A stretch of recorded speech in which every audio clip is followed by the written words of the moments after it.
Welcome to 7 Skills for the Future podcast. My name is Emma Sue Prince, and this podcast is based on the internationally selling book by the same name.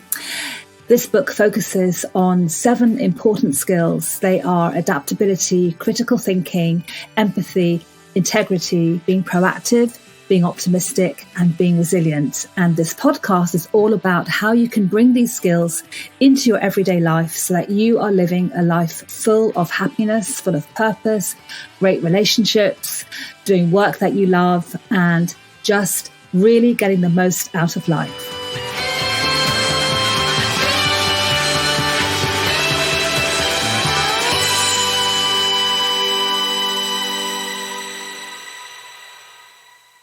Hello and welcome back, and I'm joined by my producer James.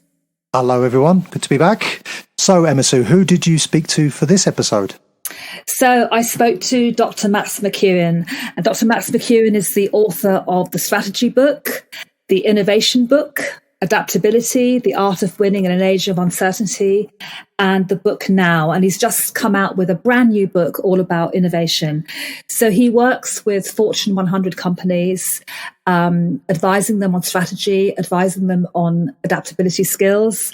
And he's a very popular keynote speaker at conferences all over the world and is just an amazing guy. Okay, so before we listen to the interview, can you just give us an idea of what it was like to speak to him? Well, it was a fantastic experience to interview Max. He is so knowledgeable and he is a true expert on adaptability. And he talked about why we are so set up to be adaptable, and the huge potential that we have. And he talked a lot about how to manage change and how to handle challenges and how to get up when you are down. He talks about it as rolling, and just lots of great tips and ideas.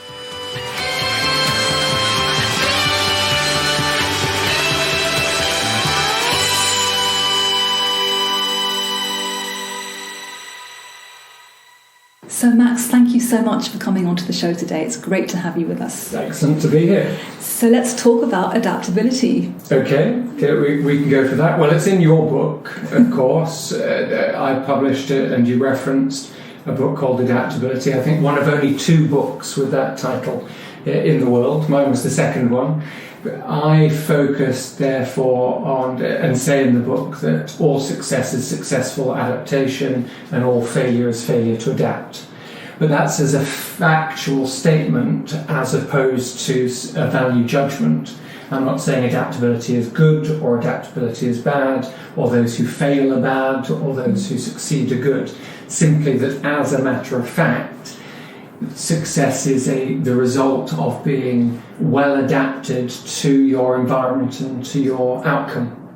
And that is the result. It's what comes on the left side of the equation and what comes on the right side of the equation. And that's what my view and my exploration of adaptability was about. And could you say a bit more about adaptability in terms of individuals? How important is it for us to be adaptable? I mean, we are naturally adaptable, I think, aren't we? We're hardwired to be adaptable. Yeah, although that's of course an interesting tension. Yeah, I mean, in a sense, it's because we're soft-wired, or we're set up to learn. So right from the start.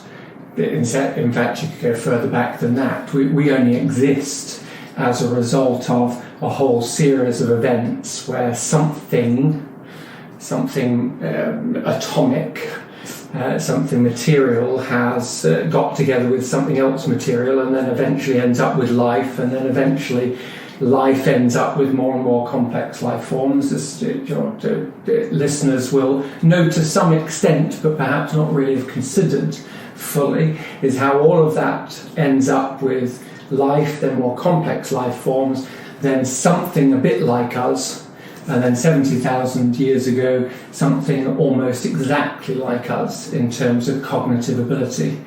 So in a sense, yes, things, environment, interaction equals us, and we and other things only continue to exist.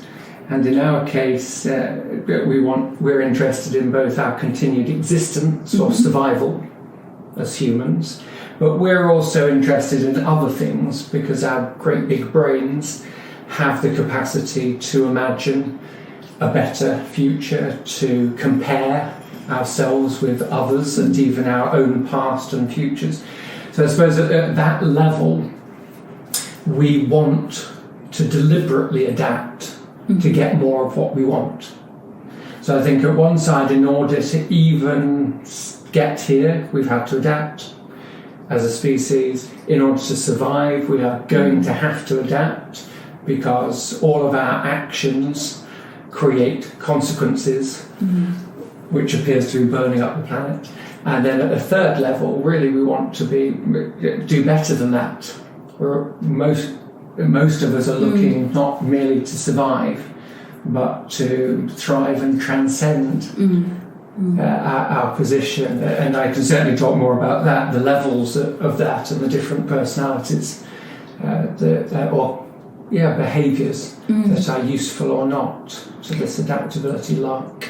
What sort of behaviours help us? Well, I suppose I already started to outline the levels of adaptation. So in my book, Adaptability, I looked, it's worth saying, at game theory on the one hand, but then also biology and environmental science to look at all the different ways in which things adapt. And I tried to draw lessons from the different sciences and different experiences, from war to business to sort of social structures.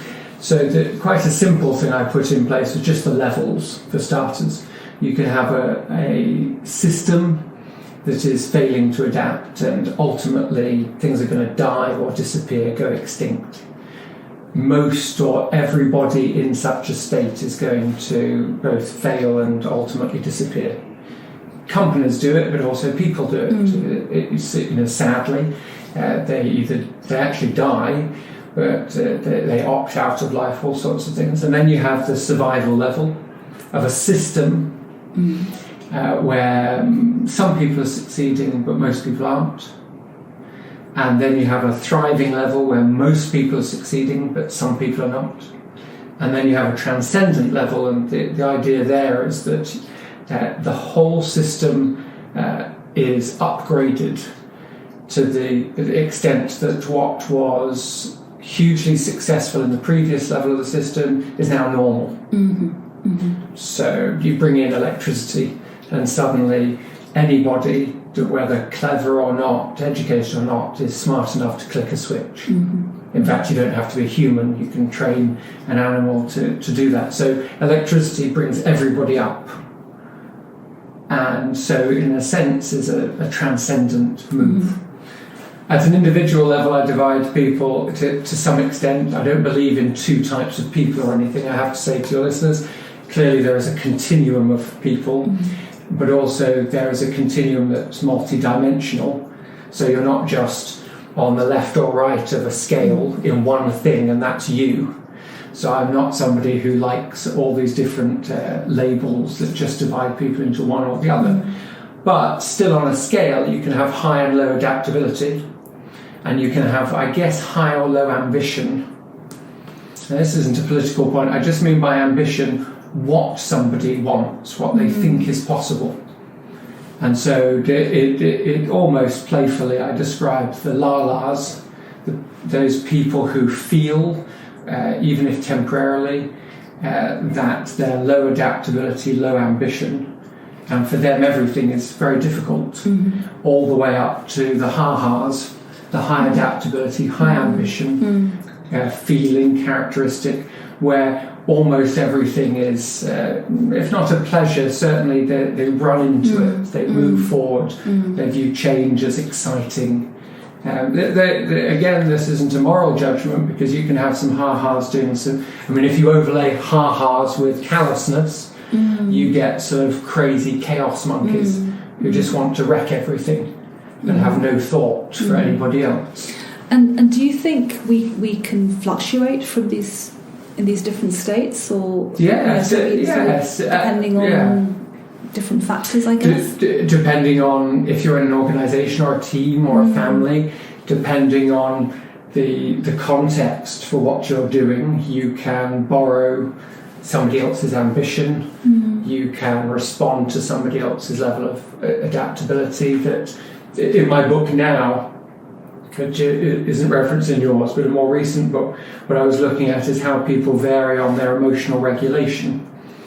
And some people find change very exciting, but if they're next to somebody who finds change very exciting, they can borrow from that person a little bit. They can say, oh look, you think pressure is a privilege. You think that this is exciting, that change is happening. If I keep thinking like you, if I borrow your head for a bit, maybe what's happening at work could be viewed as an opportunity.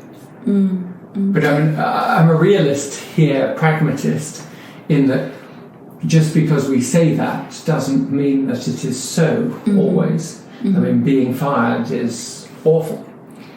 It may lead to something really good, and some people may be motivated and freed.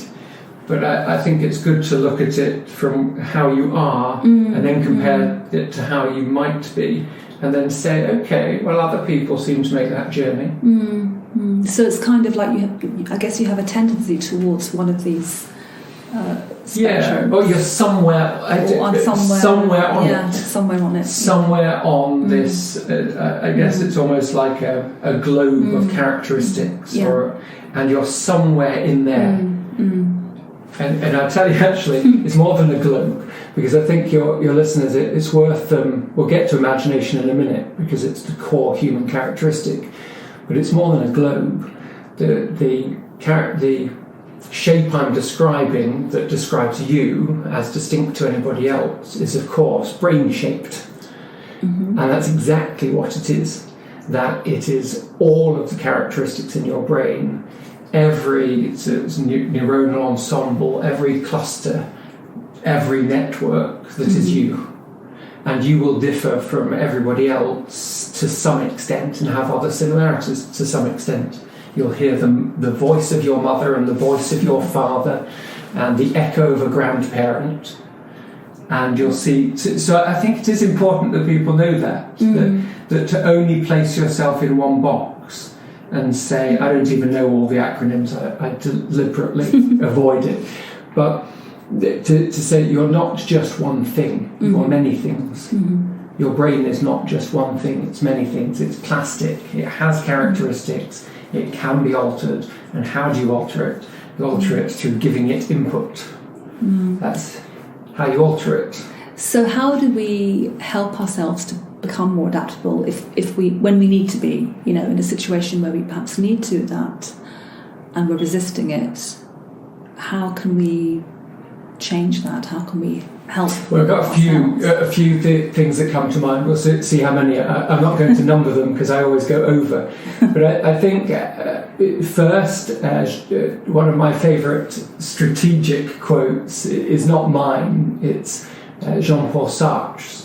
Why this is important to adaptability is if humans are different because we deliberately seek to adapt, or we could. So that effectively is strategic. We're a strategic animal. So we all adapt to some extent. I copy you, you copy me, you copy somebody else. What we're wearing today came because we saw something we liked and we copied.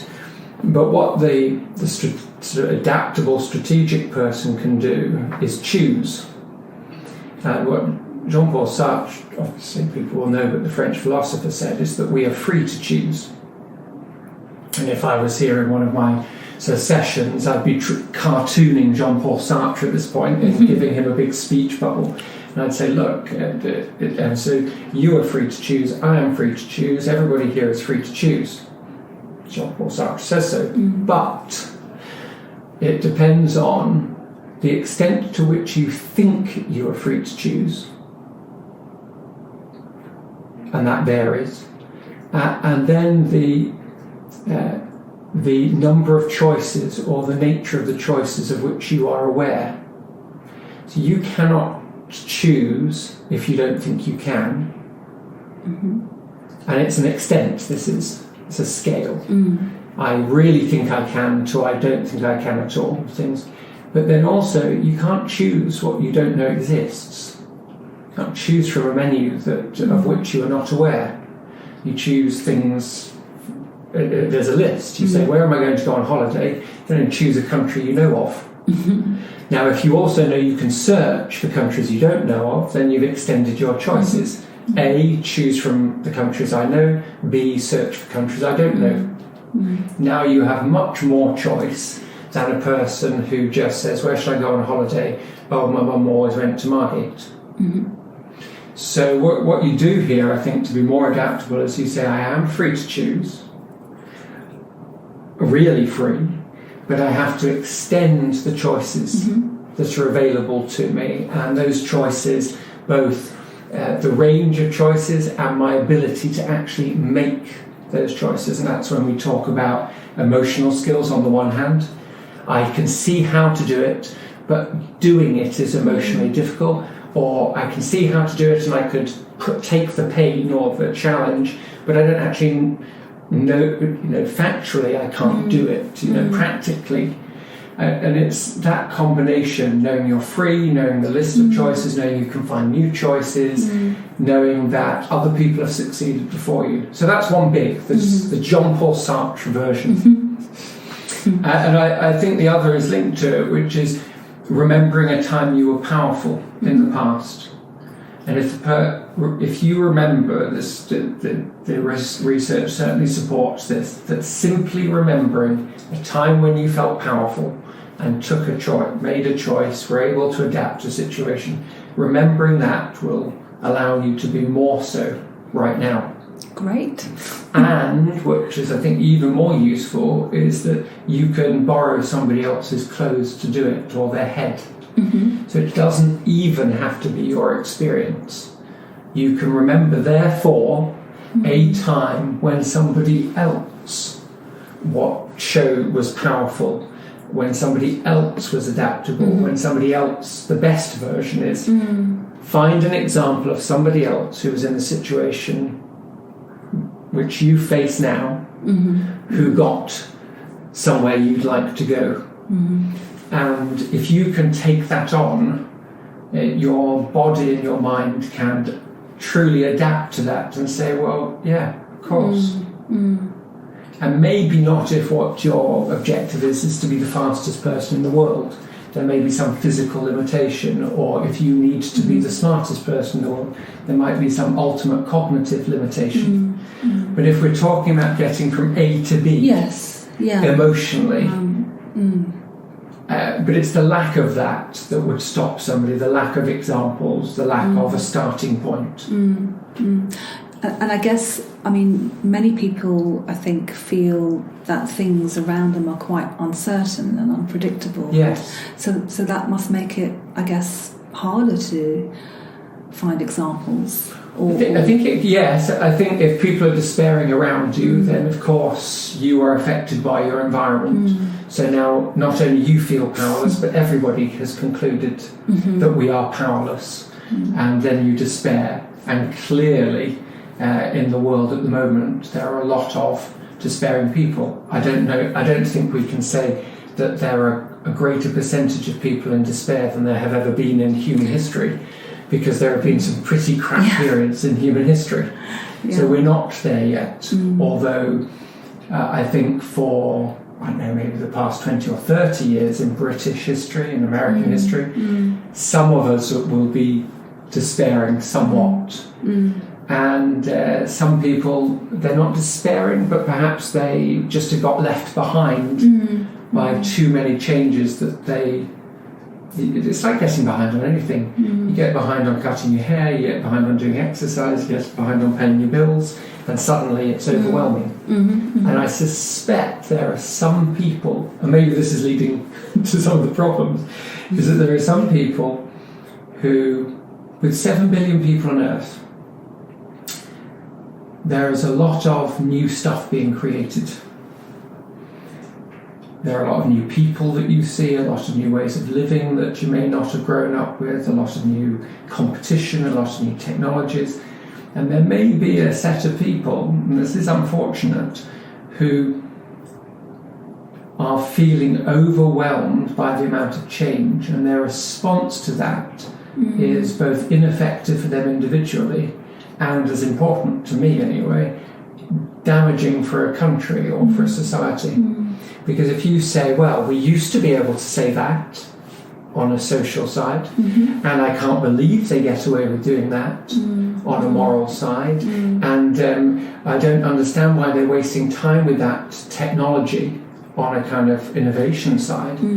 By the time you've got all of those, you could lead yourself into quite a grumpy, judgmental, powerless place. Yes, and if you surround yourself with people who are also thinking in that same way, it just feeds into. And if you read things that only echo back to you a sense of grumpy, judgmental, rigid disagreement with the way things are going, and I can think of certainly several newspapers and media channels. I'm not going to bother it here.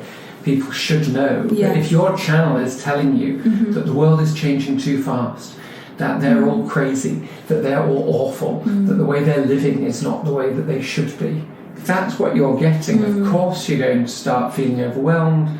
And one result of feeling overwhelmed is to get cross and angry and kind of ruin it for other people, I suspect. You know the Aesop's fable of the dog in the manger? Yes. And so for those of you listeners who don't know, just in case, this is the story of the dog who finds that the other farmyard animals enjoy eating straw, and he cannot eat straw. And in response to not being able to enjoy the pleasure of the farmyard, he jumps in the manger and barks and yaps and threatens the other animals, because he says, if I can't enjoy this, nobody can. And there is, it's certainly one that's come to mind strongly over the past 10 or so years, this sense that if I don't understand that, if that makes me feel uncomfortable, if it's not the way we used to do it, if I'm having to stretch my mind. I mean, I was born in London, I was born in Muswell Hill, Whittington Hospital, from Haringey. My life was standard British London life now. Nothing's changed for me. The cultures, the nationalities, the languages, the sexuality, gender, all these things, or even technology in a way. I was already into computers way before, as a kid, in that early stage. So in a sense, the world has caught up with my childhood. But I do understand that if that was not the case for a listener or someone who works with a listener, the people they have to manage, then they still may be resenting that the world changed. Why didn't anybody tell me? I wish it would go back to when I was young and felt comfortable and strong, and I knew what was going on, and things were this rather than that. Yes. But really, if somebody is listening, get over yourself, because nothing is going to. That's the whole lesson is. You will not stop the world changing. And I guess you can substitute world for organisation. Everything's changing the organisation, and how do I feel about that? And bad things happen. There are greedy bosses, and there are unfair decisions, and there are definitely unfair dismissals, and somebody will get something that you wanted that was wrong. But I think nothing is fixed. Stability is an illusion, as I've said before, and to believe that anything can be fixed is to make a very, very significant mistake, and to resent something that is fundamental. You will grow old and you will die. Facts. Probably in pain. Facts. And probably 50-50 alone. These are just facts, and the world will change around you and you will get disturbed. And the ones who will enjoy it most are the ones who look that in the face and say, these are all facts, let them drive me. Let me drive me forward. Probably I will get sacked at some point. I will be made redundant, so let's leave first. Rather than hold on, to the bitter end and then sort of like some Titanic scene get cold and sort of pulled under. So what we find with all the work is that there's a range of behaviours in these situations. Some people in a crisis wake up and they do their best work. Yes. And they go, oh, there's a plane. The plane's about to crash. I better get into action. I wake up. Some people curl up into a ball and do nothing. Many people wait for a signal, which is why we depend on leaders or somebody in our environment. If somebody came along right now in the UK where we're recording this and could speak to the people and could reassure them and put an arm around them and say, listen, I've figured it out, I've got your back, we'd all relax.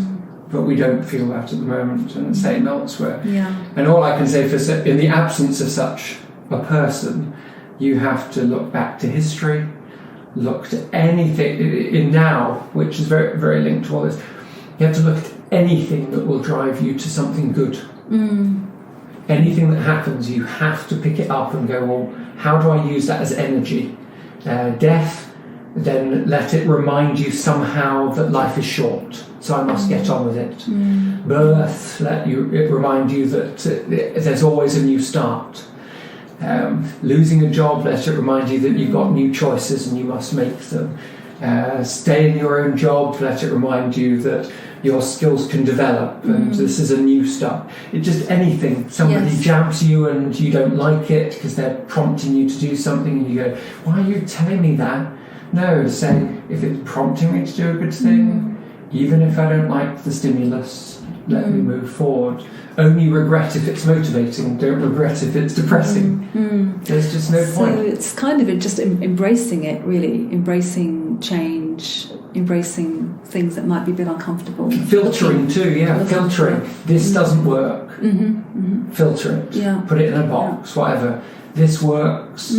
Promote it. And I guess do that quite quickly, so you're not stuck. Yes, and I think you read something that know that the quicker the roll is from realize the bad thing or the good thing happening and you rolling that into positive change, the better for you. Yes, for sure. So it might take you a while, but I think this is a bit like in judo or boxing or something. Somebody's hit, especially in judo. You're trained. If somebody hits you, or throws you, you roll on the floor up to your feet.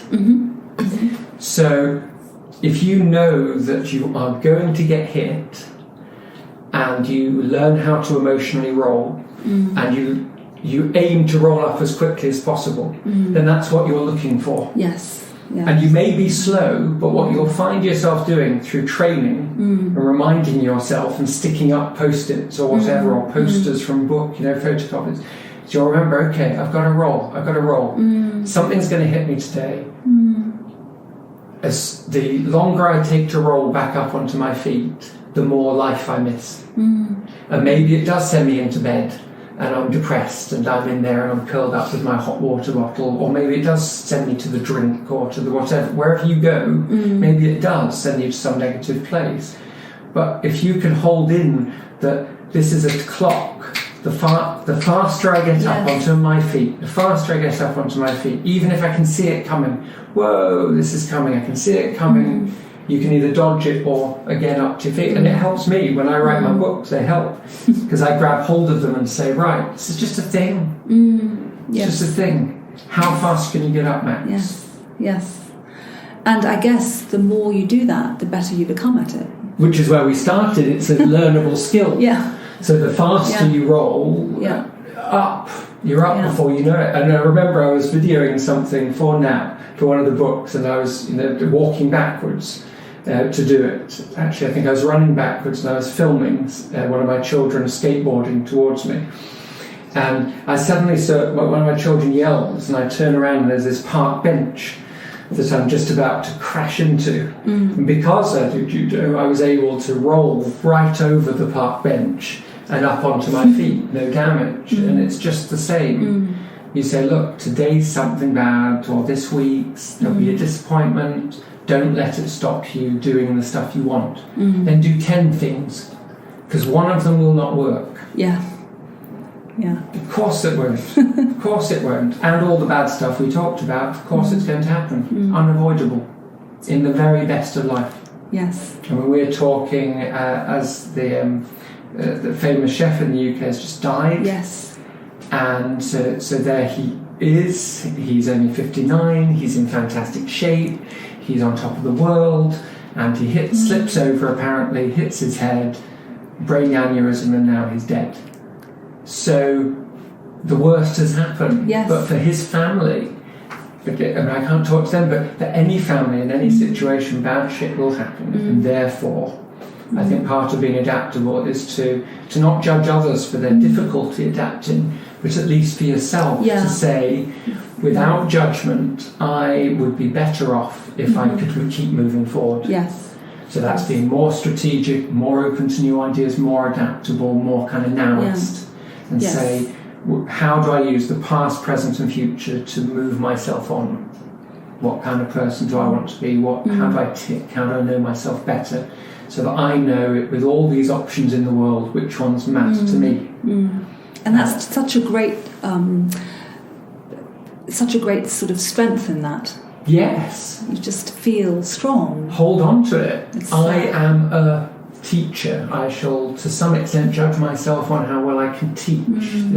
Or I am a decent person, and that means that I will always be courteous to others. And you hold on to these various strands, and it doesn't have to be one. I would suggest that if you want to keep yourself really steady, you want as many strands as possible that you can hold on to, and you sort of weave them up into a rope, and you're nice and secure, and then you can do crazy things like climbers do.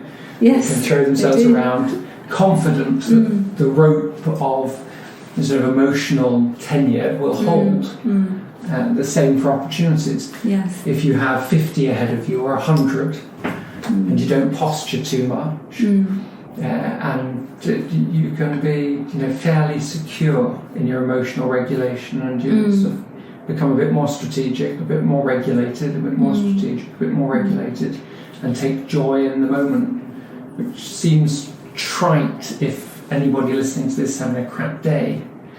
But taking joy in what you do, and how you do it, is like in my current book, the Innovator's book. It's got lots of pictures of toys that I took, lots of photographs of montages. So I took the photographs, I posed them, I had lots of fun.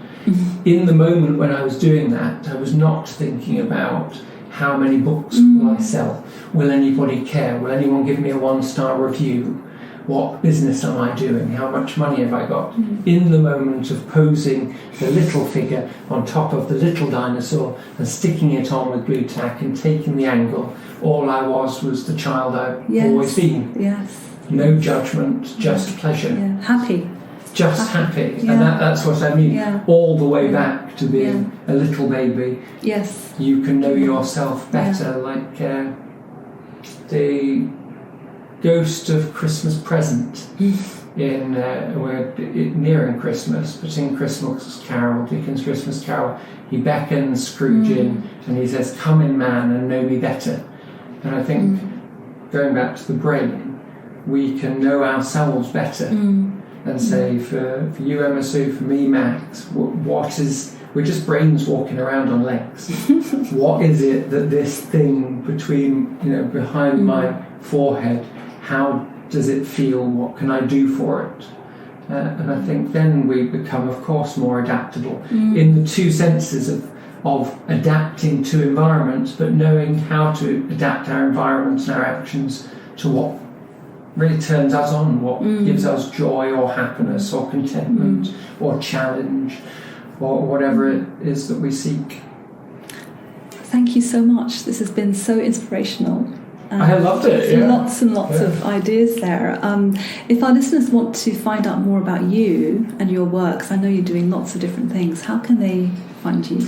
Well, there is YouTube stuff and all of those things. So I know people vary greatly in their techness. But for those who are business, are on LinkedIn, for instance, the social network, there's probably the most material there. I'm probably most active there because that's where people are who are asking these questions a lot. So find me on LinkedIn. I'm there, Max McKeown, Dr. Max McKeown. Find me on YouTube, all the channels. But on LinkedIn, you'll find lots of free stuff and videos and comments. And if somebody wants to ask me a question, and all the books are everywhere, Audible, Amazon. And the latest cute book is very cute indeed. It looks really cute. It looks lovely. Looking forward to reading it. Thank you so much. We'll make sure all of those links are in the show notes. And I really want to thank you for taking the time to talk to us. Absolute pleasure. Thank you so much, Emma Sue.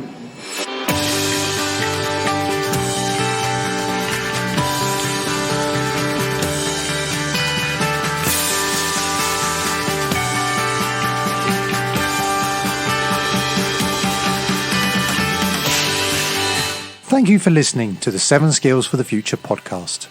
There are all sorts of things you can do to boost each of the 7 skills. If you want more ideas, you can buy the book, 7 Skills for the Future. You can also go online to our website, Unimentor, and join as a member, and you'll be able to access more resources, ideas, and free downloads. If you have a question you want to ask on these podcasts, get in touch through Instagram at 7 Skills for the Future, or on Twitter and Facebook at Unimentor. And don't forget to subscribe to this podcast on Spotify, Apple Podcasts, or your podcast player of choice.